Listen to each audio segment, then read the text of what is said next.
मैं समझता हूं कि उस टेलीफोन के दौरान, उस टेलीफोन टॉक के दौरान भी यही हुआ होगा कि आंदलीब मिल के करें आहोजारियां।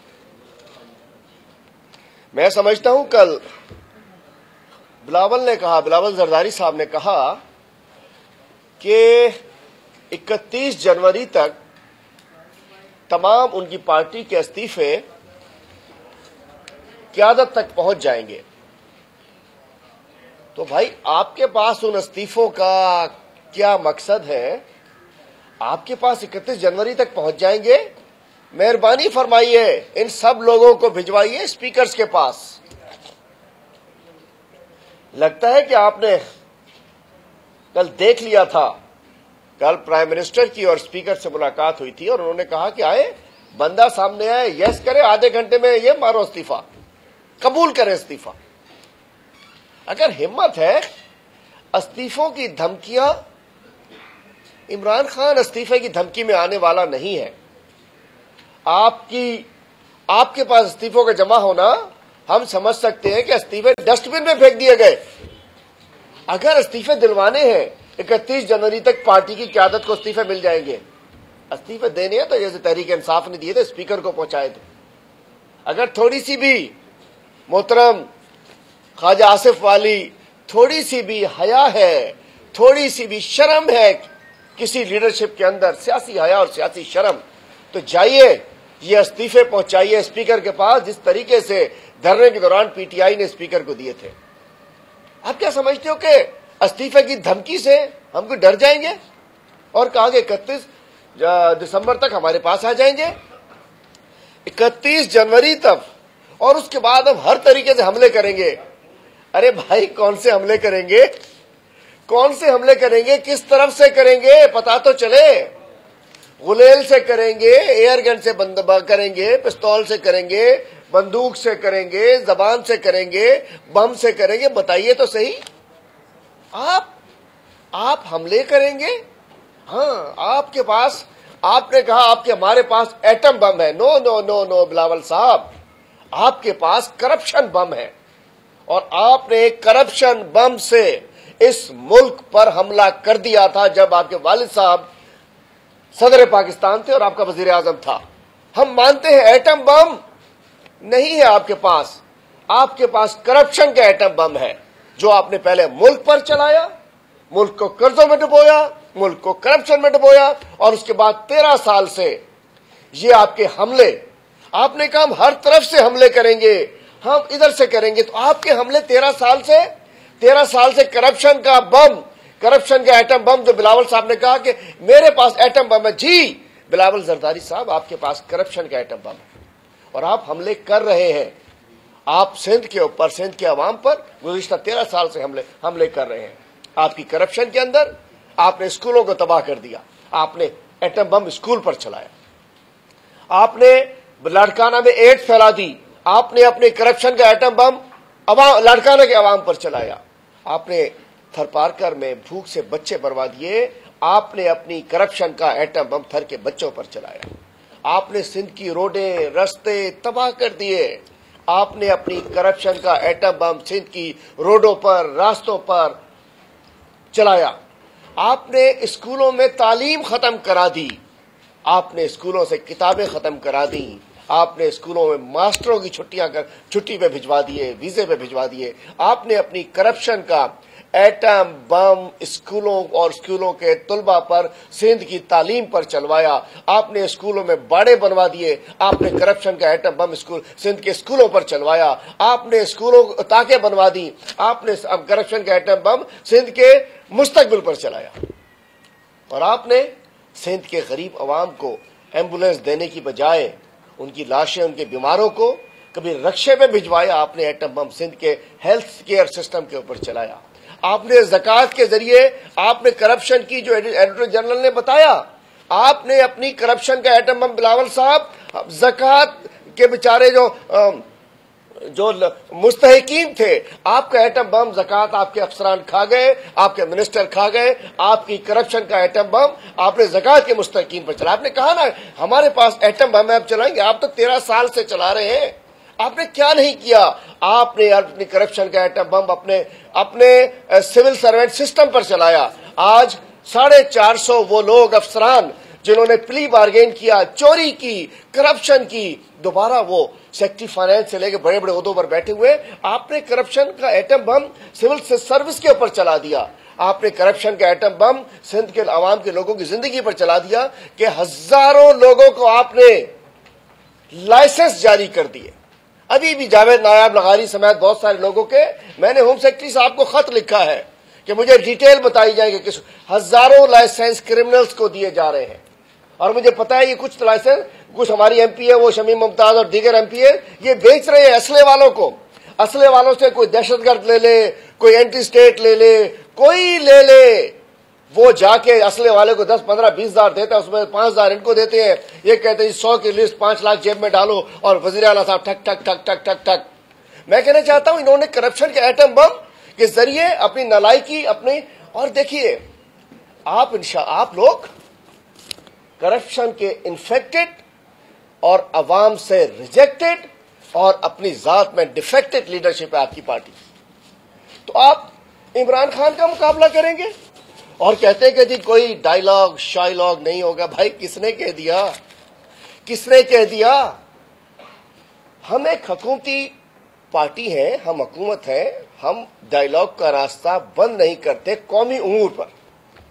हम कौमी उमूर पर डायलॉग का रास्ता खुला होता है गवर्नमेंट से, लेकिन आपके करप्शन के उमूर पर अगर आप समझेंगे कि कोई आपसे डायलॉग करेगा तो मैं समझता हूं वो लोग समझने वाले अहमकों की जन्नत में रहते हैं जो ये समझते हैं कि आपके केसेस में, आपकी करप्शन में, आपकी चोरी में, आपकी बैरुल मुल्क जायदादों में, आपके जाली अकाउंट्स में कोई आपसे डायलॉग करेगा तो डायलॉग शायलॉग का वक्त गुजर गया।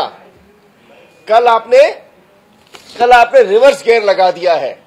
मैं बताना चाहता हूं बिलावल साहब, कल आपने लगाया है रिवर्स गियर, और इसकी मिसाल यह है कि जब आपकी प्रेस कॉन्फ्रेंस आ गई तो हमने देखा कि नवाज शरीफ और फजलुर रहमान साहब की आपस में बातचीत हुई और उन्होंने कहा, लाजमी बात है कि हमें पता तो नहीं चला क्या कहा, लेकिन जरूर उन्होंने कहा होगा कि जब उन्होंने देखा कि पीपल्स पार्टी फिर हाथ कर गई अपने माजी की तरह, चूंकि इन्हें भाई इस्तीफे देने तो छोड़ो सीधा हुकूमत, इस्तीफे जो नहीं तो बाहर निकलो। ये कैसा है ना, मतलब अजीब और गरीब कल थी। कल पीपल्स पार्टी की क्यादत आधा तीतर और आधा बटेर नजर आई। किसी और मतलब में ना लीजिएगा, मैं कुछ कहना चाह रहा हूं, मेरा मतलब नहीं है। ना कल पीपल्स पार्टी ही में थी, ना शी में थी, ना पीडीएम में थी, ना अपोजिशन में थी, ना किसी साथी में, कुछ नहीं पता था। ये भी नहीं पता था ये ही वाले हैं या शी वाले हैं, ये तीतर है या बटेर है। कल जो इनकी बात थी कि भाई इस्तीफा भी लेंगे, इस्तीफा भी नहीं देंगे, एटम बम भी मारेंगे, घर भी नहीं जाएंगे, इलेक्शन भी लड़ेंगे, और अजीब समझ नहीं आ रहा था।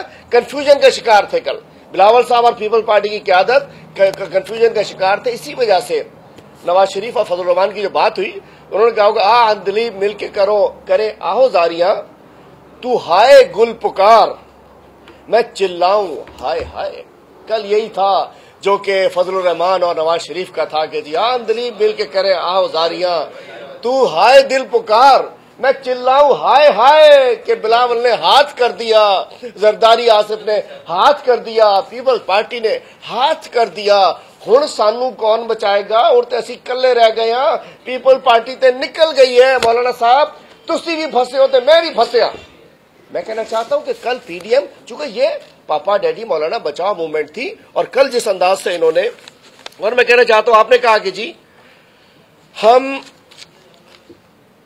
हम जो है इमरान खान को कहते हैं कि 31 जनवरी तक इस्तीफा दे दो, वरना हम आपको निकालेंगे, जबरदस्ती निकालेंगे, हम आप घर भिजवाएंगे। हम आपको भाई साहब, मोहतरम बिलावल जरदारी साहब, प्राइम मिनिस्टर साहब डेली शाम को अपने घर जाते हैं। आप बताइए, अगर आपने पीएम हाउस से बनीगाना का वहां पे ट्रांसपोर्ट आपने प्रोवाइड करनी है तो बताइए किस पे भिजवाएंगे? ओमनी का जहाज भिजवाएंगे, बैरिया का हेलीकॉप्टर भिजवाएंगे, कोई वो सुल्तानी बग्गी भिजवाएंगे, कैसे भिजवाएंगे? प्राइम मिनिस्टर तो हर रोज प्राइम मिनिस्टर हाउस से घर जाते हैं और घर से प्राइम मिनिस्टर हाउस आते हैं। कहते ना चेप पिद्दी का शोरवा ये शक्ल, ये क्या कहते हैं, ये लोग कि जो बात करेंगे प्राइम मिनिस्टर को हम घर भिजवा देंगे जबरदस्ती। बात यह है कि गुज़िश्ता रोज जो हम कहते थे कि ये एक मफाद परस्तों का टोला है, ये करप्ट लोगों का टोला है, ये अपनी करप्शन से जान छुड़ाने वालों का टोला है, ये अपनी जान छुड़ाने के लिए इकट्ठे हुए हैं। तो पीपल्स पार्टी ना सिंध गवर्नमेंट छोड़ सकती है, चूंकि यहाँ तो इनका दाव लगा हुआ है ना, लाखों लोग, मतलब करोड़ों की करप्शन डेली बेसिस पे होती है। तो कल पीडीएम का जनाजा निकल चुका है और जो बिलावल साहब ने कल बड़के मारी हैं उसका हैसियत सुल्तान राय की बड़कों से ज्यादा नहीं थी। बिलावल जरदारी की गुज़िश्ता रोज की प्रेस कॉन्फ्रेंस की हैसियत मैं समझता हूं कि बिलावल जरदारी की बड़कों से ज्यादा नहीं थी और उसको हम सीरियस नहीं लेते। लेकिन बात यह है कि हम जो कहते थे कि कहीं की ईंट कहीं का अरोड़ा, भानमती ने कुनबा जोड़ा, और सांझे के हांडी जो है ये उसमें आके चौराहे में आके फट चुकी है। लेकिन मौलाना साहब, मैं आपसे कहना चाहता हूं कि आपको हम भूलने नहीं देंगे, अवाम को हम किसी को नहीं भूलने देंगे कि आपके ऊपर जो करप्शन चार्जेस हैं, आपने उसका जवाब देना था 24 दिसंबर को। कौम अभी तक आपके जवाब की मुंतजिर है, इसलिए कि जब मेरे कप्तान, मेरे वजीर आजम इमरान खान साहब पर इल्जाम लगाया गया कि शायद उनका बनी गाला की कोई मनी ट्रेल नहीं है, तो सुप्रीम कोर्ट में वजीर आजम इमरान खान ने एक एक चीज का हिसाब दिया। कई महीने तक सुप्रीम कोर्ट में पेश होते रहे, हिसाब देते रहे, पर्चियां देते रहे, मनी ट्रेल देते रहे, और उसके बाद अल्हम्दुलिल्लाह सुप्रीम कोर्ट ऑफ पाकिस्तान ने सादिक और अमीन का उन्हें सर्टिफिकेट दिया। जबकि आपकी तो क्या ताकत है, आपकी तो क्या जलसे है, आपकी ताकत तो बेचारे हमारे मासूम तलबाए कराम है, आपकी ताकत तो ये मासूम असातिज़ाए कराम है। आपने अपनी ताकत को मिसयूज करके मदारिस को आप इस्तेमाल कर रहे हैं। इमरान खान के साथ मुल्क की 22 करोड़ आवाम थी। जब इमरान खान साहब को नोटिस मिले थे सुप्रीम कोर्ट के, आपने चैलेंज किया था, उस वक्त हमने तो नहीं कहा कि हम जीएचयू के ऊपर धरना देंगे, हमने तो नहीं कहा कि हम कोई एहतजाज करेंगे, हमने तो नहीं कहा कि हम कोर्ट अपनी सफाई पेश नहीं करेंगे। मौलाना साहब, अगर आप खतीब होते सिर्फ मस्जिद के तो आपको कोई ना पूछता, अगर आप इमाम होते मस्जिद के आपको कोई ना पूछता, अगर आप मदरसे में कुरान शरीफ पढ़ा रहे होते आपको कोई ना पूछता, अगर आप सिर्फ दावत तबलीग में मुतहर्रिक होते आपसे कोई ना पूछता, अगर आप सिर्फ दीन की खिदमत कर रहे होते आपसे कोई ना पूछता। जब आप सियासत कर रहे हैं, सियासत भी करनी है, लुड्डी हो जमालो भी करनी है, स्टेज के ऊपर जो कुछ होता रहे वो भी करना है, अपने बेचारे मासूम तलबा और उस्ताज़ा को उस माहौल में भी लेकर जाना है जिसके लिए वो घर वाले नहीं भेजते, और उसके बाद ये कहते हैं ओ दीन पर हमला हो गया। मौलाना फजलुर रहमान साहब, आप पर हमला दीन पर हमला नहीं है, आप पर हमला इस्लाम पर हमला नहीं है, आप पर हमला उलमाए कराम पर हमला नहीं है। आप जेयूआई नहीं, जेयूआई फजलुर रहमान ग्रुप के आप सरबराह हैं। आप हमारे अली अमीन गंडापुर के हाथों शकत खुर्दा सियासतदान हैं।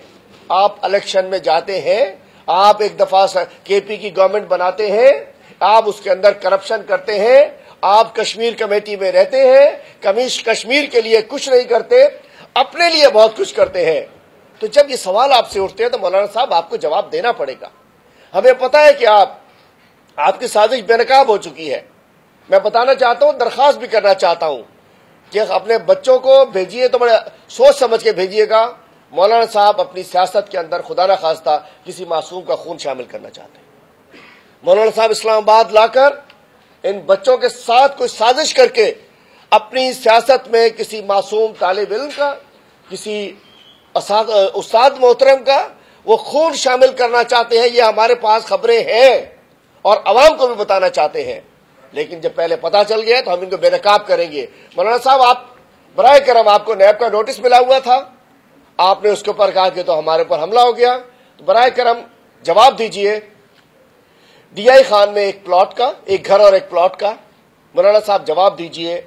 F8 इस्लामाबाद में बंगले का, मौलाना साहब जवाब दीजिए। दुबई में फ्लैट का, मौलाना साहब जवाब दीजिए। पिशावर, कराची, कोयटा में फ्लैट्स और होटलों का, मौलाना साहब जवाब दीजिए, DI खान पनियाला में 1 घर और 5 एकड़ अराजी का आई कहां से?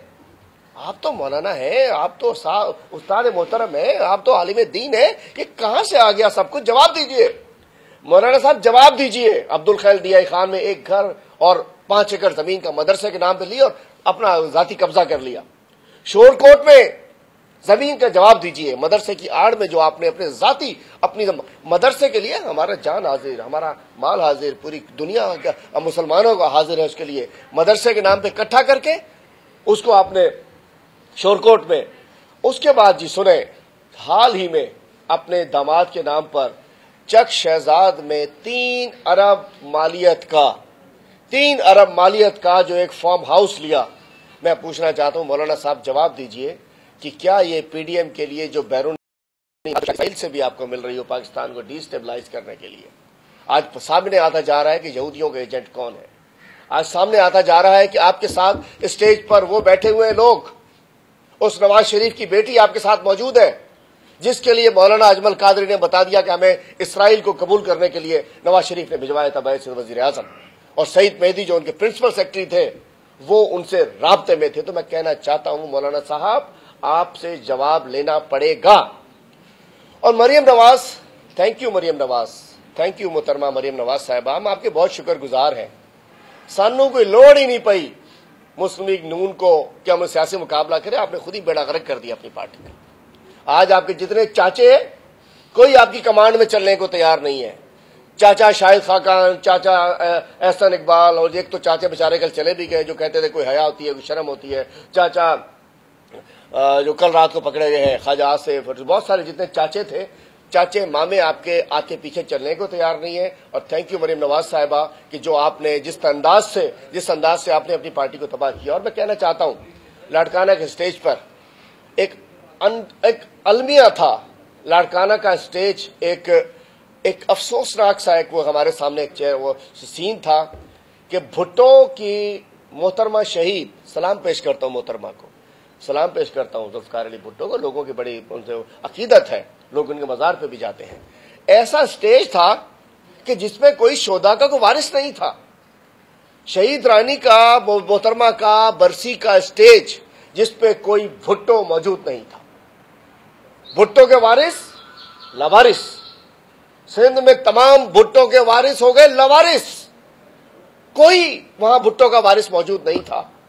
ऐसी कौन सी बरसी है कि जहां लोगों को बाजार के लिए बुला के दरवाजे ढक दिया गया, और रात में आपने देखा कोई सीढ़ी पे चढ़ के भाग रहा था, कोई किसी पे भाग रहा था। और एक बिरयानी की वीडियो भी समा टीवी पे मैंने देखी थी, जिस मुझे अकीदत उन लोगों की उस बिरयानी के ट्रक से नजर आई। मैं समझा कि शायद बिलावल जरदारी आज अवामी लीडर बनके शहजोर ट्रक के पीछे बैठ के आ रहे हैं। जिस तरीके दीवाना वार लोग भाग रहे थे उस बिरयानी के ट्रक के पीछे, लेकिन देखा उसमें तो देग पड़ी हुई थी बिरयानी की।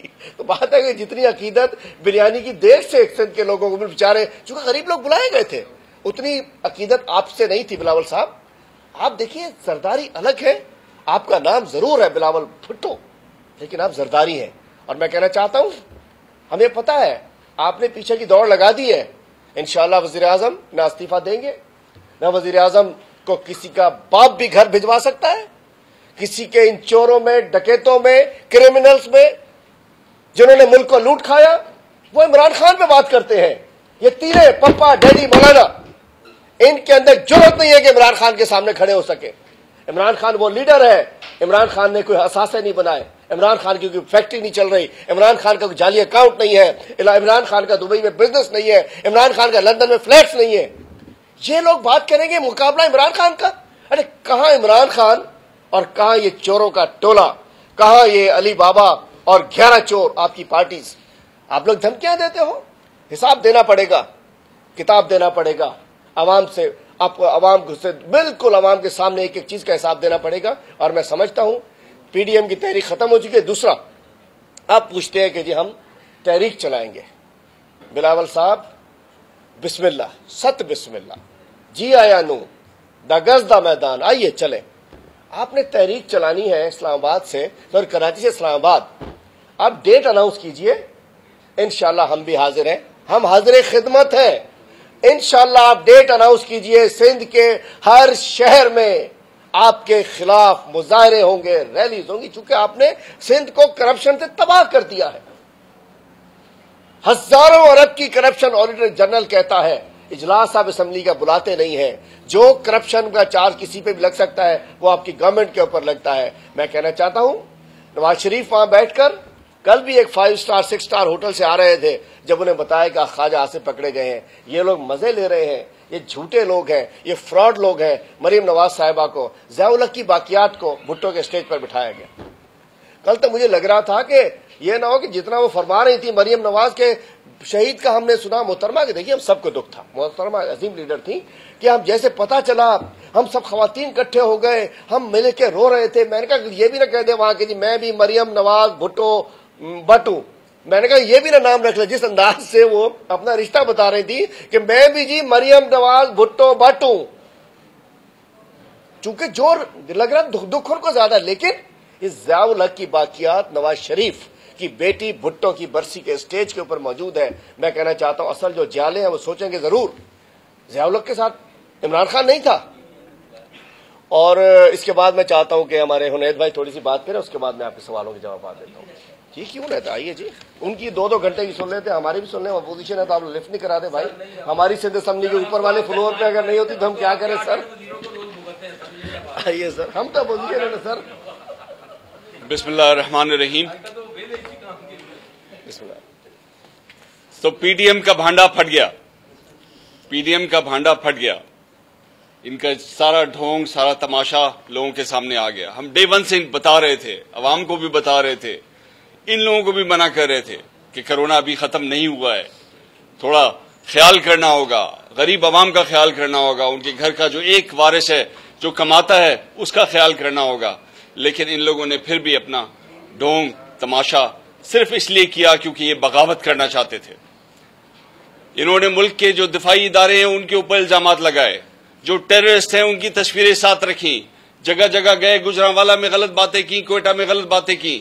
जब जलसे जुलूस इज्तिमात नहीं करने चाहिए थे उस वक्त इन लोगों ने लोगों में कोरोना जो है वो फैलाया। दुनिया के बड़े बड़े मुल्क जो हैं वो बंद पड़े हैं और यहां पे इन्होंने जो है कोई ख्याल नहीं किया है SOPs का। ये सारे के सारे ढोंगी जिस काम के लिए निकले थे, वो काम जिस बगावत के लिए निकले थे, वो बगावत इनके घर में हो गई। मौलाना के घर में बगावत हो गई, पीपल्स पार्टी भी पीछे हट गई। अब पीडीएम जो है, जो इन्होंने नुकसान पहुंचाना था मुल्क को, बातें कर रहे थे ये लोग महंगाई की और मईशत की, और मईशत को ही नुकसान पहुंचाने के लिए निकले थे।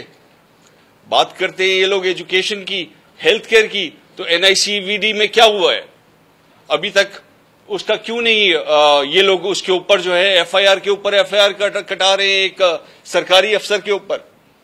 और इस तरह के हथकंडे इस्तेमाल करके ये समझते हैं कि ये लोग बच जाएंगे। NICVD का भी पूरा का पूरा सारा तिया पाचा होगा, सब सामने आएगा। हेल्थ केयर जो है ये अवाम के लिए लग्जरी नहीं है, ये हुकूमत की, रियासत की अव्वलीन जिम्मेदारी है कि एम्बुलेंस आपके घर पर आए, आपको ट्रॉमा सेंटर मिले, इलाज मिले, आपको इंजेक्शन लगा के एड्स ना हो जाए, आपको जो है हॉस्पिटल्स के अंदर अच्छे डॉक्टर मिले, डायग्नोसिस मिले। आज इस मुल्क को जहां मेडिकल टूरिज्म में इनकम आनी चाहिए थी, बिलियंस ऑफ डॉलर्स आने चाहिए थे, उसके बजाय आज यहां से लोग जो है हिंदुस्तान जा रहे हैं इलाज कराने, कोरिया जा रहे हैं इलाज कराने, मिडल ईस्ट जा रहे हैं, लंदन। और सियासतदानों को परवाही नहीं है, ये लालची सियासतदान इतना पैसा कमा लेते हैं हराम का कि अपना ब्लड टेस्ट कराने भी जो है वो लंदन जाते हैं।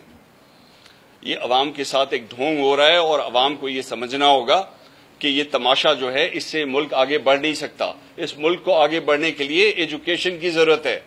ये 4th इंडस्ट्रियल रेवोल्यूशन में अपने आप को पैरों पे खड़ा करने के लिए कोई तालीम को हुनर देना होगा। और क्या हाल किया है इन्होंने स्कूलों का। ठीक है, कोरोना की वजह से स्कूल बंद है, जो अब बहुत ज्यादा जरूरी चीज है कि एजुकेशन दी जाए। माँ बाप परेशान है और ये लोग जो है जल्द से जुलूस कर रहे हैं। लाड़काना में क्या किया इन लोगों ने, इनको मिन्नतें भी कर ली, इनको सख्ती भी कर ली, लेकिन उसके बावजूद ये उसी रास्ते पे चले और लोगों को परेशान कर रहे हैं। मैं एजुकेशन के ऊपर बात करना चाहूंगा, उसके लिए अलग से इंशाल्लाह नेक्स्ट जो है मीटिंग, उस पर हम प्रेस कॉन्फ्रेंस पे एजुकेशन का इनका खोलेंगे। बस ये कोरोना से निकल जाएं।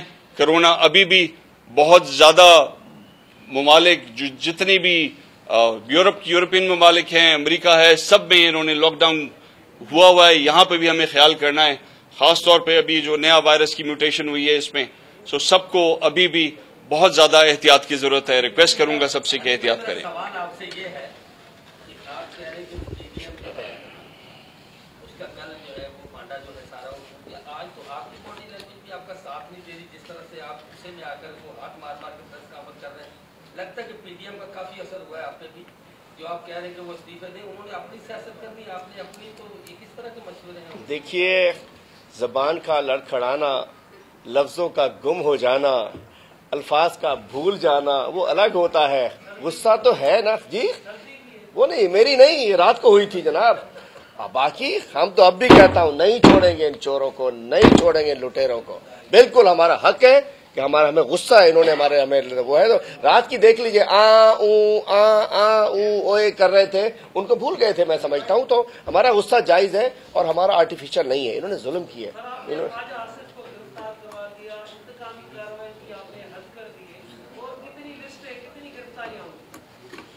देखिए, आपको पता होना चाहिए कि ख्वाजा आसिफ का केस ये हमसे पहले का केस है और ये एफआईए का केस नहीं है, नैब का केस है।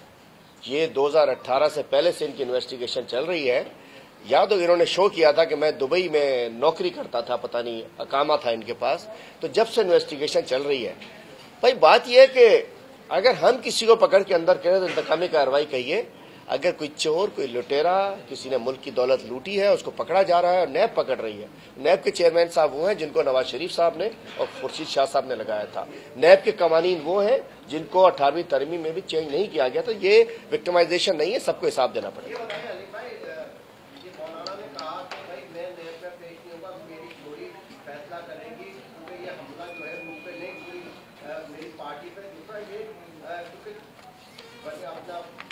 इस्लामाबाद में ना बर्फबारी हो रही होती है, तो वो तो एहतजाज बर्फ की वजह से नहीं कर रहे। आप कराची और अजहर सिंह जो एहतजाज के आपने काल के इंतजार क्यों कर रहे हो उनका? आप सही फरमा, बर्फ पड़ती है, आप भी इंतजार कर रहे हैं कि कराची में गर्मी पड़े और अजहर सिंह गर्मी पड़े तो एहतजाज करने की क्या वजह है? आपने देखना चाह रहे हैं कितने लोगों के, आपके कितने लोगों? आपने ठीक फरमाया कि मौलाना साहब ने कहा है कि मेरी करप्शन का फैसला मेरी शूरा करेगी। अजीब तमाशा है कि चोर भी खुद, चौकीदार भी खुद, चोर भी खुद, हवलदार भी खुद। ऐसा नहीं है मौलाना साहब। चोरी का अगर आपका फैसला इदारे करेंगे, आपकी शूरा नहीं करेगी। आपकी शूरा तो आपकी शूरा है ना, चले हमें मंजूर है। मौलाना साहब का फैसला, इनके जो सीनियर कायदीन है, इनकी करप्शन का फैसला मौलाना शिरानी साहब की सरबराही में कमेटी बना दी जाए। मौलाना शिरानी साहब की सरबराही में, जो नैब नहीं है, उनकी कमेटी बना दी जाए और वो पब्लिक को बता दें कि वो तो खुद कह रहे हैं मौलाना साहब सिलेक्टेड है, मौलाना साहब ने करप्शन की है, मौलाना साहब झूठे हैं। और एक बहुत बड़ी, मैं समझता हूँ, PMLF उसमें इसमें मौलाना JUIF के अंदर एक बहुत बड़ा ग्रुप जो JUI पाकिस्तान के नाम से है, वो सामने आ चुका। और मौलाना शिरानी साहब 30 साल इनके सूबाई अमीर रहे हैं। मौलाना शिरानी साहब वो हैं कि जब मुफ्ती महमूद के उनके रहमतुल्लाह अलैह के इंतकाल के बाद जब क़यादत का मसला आया था, तो उस वक्त उम्मीदवार मौलाना शिरानी साहब थे। इन्होंने कुर्बानी देकर कहा था कि ये बच्चा खिलौना मांगता है, चलो उसको सदर बना दें। वो तो बैठ ही गया। तो बात यह कि अब JUI का असल चेहरा मौलाना और उनकी टीम का, जो करप्ट टीम है इनकी, उसको उनके अपने लीडर्स बेनकाब करें। एक सवाल है सर, जिस तरह नैब ने कार्रवाई शुरू की तो ख्वाजा आसिफ को गिरफ्तार किया, मौलाना फजल रहमान के घरों और जायदादों के लिए नोटिस भेजा, बहुत अच्छा काम कर रही है। लेकिन हुकूमत ने एक कमीशन बनाया था, कमेटी बनाई थी, जिसमें शुगर स्कैंडल में जहांगीर तरीन साहब का नाम आया था। एक तो ये बताएं कि उनके खिलाफ कब इमरान खान साहब कार्रवाई करने जा रहे हैं, और दूसरा, जिस तरह दीगर सियासतदानों की जायदादों के हवाले से बात हुई, जनरल आसिम सलीम बाजवा साहब के हवाले से भी इल्जाम लगे कि वो कब नैब के फोरम में जाके अपनी सफाई पेश करेंगे, या आप लोग ये मुतालबा करेंगे? आपने दो बात की, एक तो आपने शुगर कमीशन की बात की, दूसरा आपने कहा कि जनरल आसिम सलीम बाजवा साहब कब जाकर अपनी सफाई पेश करेंगे। दो बातें इसमें। शुगर कमीशन ने अपनी तमाम रिपोर्ट मुरतब करके इदारों को भिजवा दी, जो उन्होंने बताया था कि नैब को भी भिजवा दी, FIA को भिजवा दी। FIA की कार्रवाई जारी है। जैसे मौलाना ये इनके खिलाफ ख्वाजा आसिफ के खिलाफ 3-4 साल बाद जाके कार्रवाई हुई है। FIA और नैब अपनी कार्रवाई कर रही है और लोगों ने कोर्ट से स्टे लिए हुए हैं और उसमें बेल ली हुई है। दूसरी जानिब जो बात की आपने जनरल आसिम सलीम बाजवा की, तो भाई ये लोग बयानात देते हैं टीवी पर आकर, जलसों में एक गलत तरीके से उनके नाम के नारे लगवाए जाते हैं, जो इनसे दोष शिकार करने की कोशिश की जाती है। मैं कहना चाहता हूं मरियम नवाज ने जो लाड़काना के जलसे में जनरल आसिम सलीम बाजवा के हवाले से नारे लगवाए, वो एक तीर से दोष शिकार करने की कोशिश। इनको किसी को भी एतराज है तो नैब में जाकर दरखास्त दे, नैब को बताए या नैब उनको बुलाए, जवाब देंगे। प्राइम मिनिस्टर के पास आकर उन्होंने सब चीज बता दी है। बाकी अखबारी रिपोर्ट के ऊपर यह नहीं हो सकता कि प्राइम मिनिस्टर उनको भिजवा दे नैब के अंदर। लाजिम बात है अगर नैब में जाए, FIA में जाए, अदालत में जाए, जाके पिटीशन करे उनके ऊपर, वो जवाब देंगे। बगैर बुलाए तो नैब के गेट के ऊपर जनरल आसिम सलीम बाजवा नहीं खड़े हो सकते कि जी मेरे खिलाफ खबर आ गई है, मुझसे जवाब ले लो। ऐसा नहीं होता। नैब बुलाए जवाब देंगे, कोर्ट बुलाए जवाब देंगे, कोई और इदारा बुलाए जवाब देंगे। प्राइम मिनिस्टर को मुतमईन कर दिया, बाकी इदारों के लिए रास्ते खुले हुए हैं। Thank you sir. साईं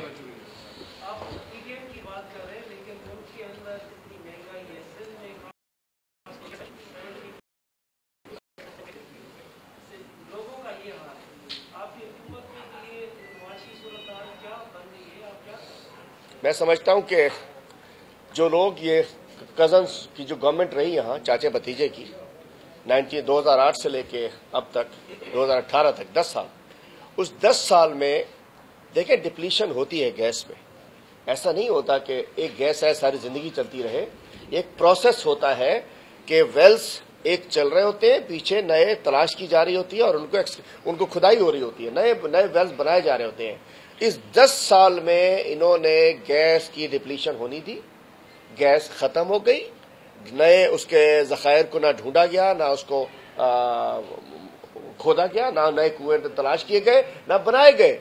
और जब कमी हो गई उसके बाद 18 किलोमीटर एक लाइन थी, वो भी 2 साल इनके बाद पड़ी रही। मैं समझता हूं इनकी नालायकी नाअहली की वजह से हमें ये फेस करना पड़ रहा है और अल्हम्दुलिल्लाह हम समझ सकते हैं कि अनकरीब इस पे कंट्रोल कर लिया जाएगा। और महंगाई काफी हद तक नीचे आ गई है। जब मुल्क को ठीक करना होता है, इदारे को ठीक करना होता है, कुछ सख्त फैसले होते हैं, लेकिन आप देखें मुल्क की डायरेक्शन कितनी अच्छी जा रही है। एक्सपोर्ट्स बढ़ रही है, इंडस्ट्री चल रही है,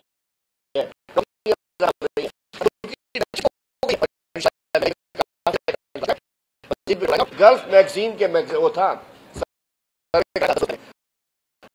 के अंदर भी इंशाल्लाह इमरान खान साहब को वोट देंगे 82% लोग। ये बता दें कि इन लोगों के घर रेगुलाइज नहीं है, वो तो तोड़वाए जा रहे हैं और वजीर आज़म जो है वो बैठे बैठे अपने घर को रेगुलाइज करा रहे हैं, तो वो गरीबों का नहीं सोच रहे। इसका मतलब वजीर आज़म सिर्फ अपना जाती सोच रहा है।